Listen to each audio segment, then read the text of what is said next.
आपको लगता है कि अम्बेडकरवाद देश की जरूरत है? अम्बेडकरवाद को समझिए, समता, समानता, बंधुत्व, भाईचारा, मैत्री, हर इंसान को बुनियादी सुविधाएं और सम्मान का जीवन मिले।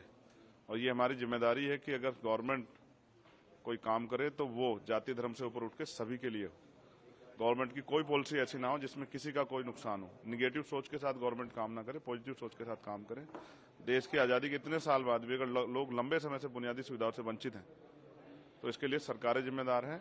अब वो बुनियादी सुविधाओं पर बात भी होगी और नए अवसर कैसे तैयार हों। देश का नौजवान सड़कों पर है, बेरोजगार है, देश का किसान परेशान है, न्यूनतम मजदूरी नहीं मिल रही है और ना ही रोजगार है लोगों पे। लोग सुबह उठ के जाते हैं बिकने के लिए, लेकिन कोई खरीदने वाला नहीं होता, क्योंकि देश में 80 करोड़ से ज्यादा लोग ऐसे हैं जो हैंड टू माउथ है। अभी सबके लिए काम करना है। महिला सशक्त हों और सुरक्षित हों। दिल्ली में भी महिलाएं सुरक्षित नहीं है।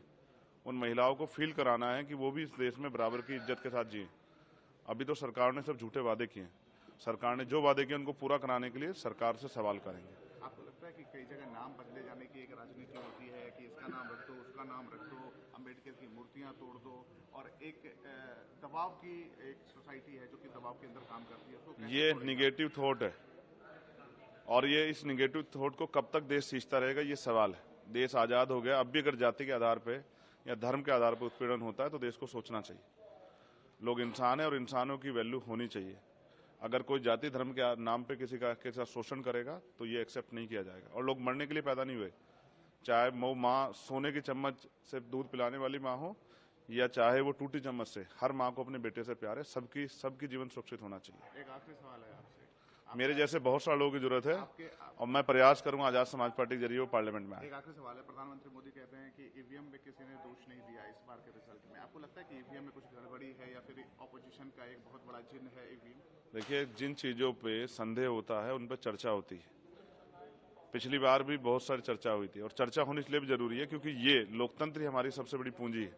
हमने यही कमाया। इसमें रानी का बेटा राजा नहीं बनता है, राजा वो बनता है जिसको जनता मत देती है। तो अगर कहीं भी संदेह होता है तो उस पर सवाल खड़े होने चाहिए, उसका जवाब उसको इलेक्शन कमीशन को भी और सरकार को देना चाहिए। एक्सपेंशन कैसे करेंगे यूपी में? बहुत मेहनत करेंगे, गांव-गांव जाएंगे, लोगों को जोड़ेंगे, पूरे देश में करेंगे। बहुत बड़ी जिम्मेदारी है और वो एक बहुत बड़ा समाज उम्मीद लगाए बैठा है कि चंद्रशेखर आजाद के जरिए बाबा साहब अम्बेडकर और माननीय काशीराम साहब का अधूरा सपना पूरा होगा। अगर आपने हमारे चैनल को सब्सक्राइब नहीं किया है तो आम पब्लिक चैनल को सब्सक्राइब कीजिए और हाँ, बेल आइकन जरूर दबाइए।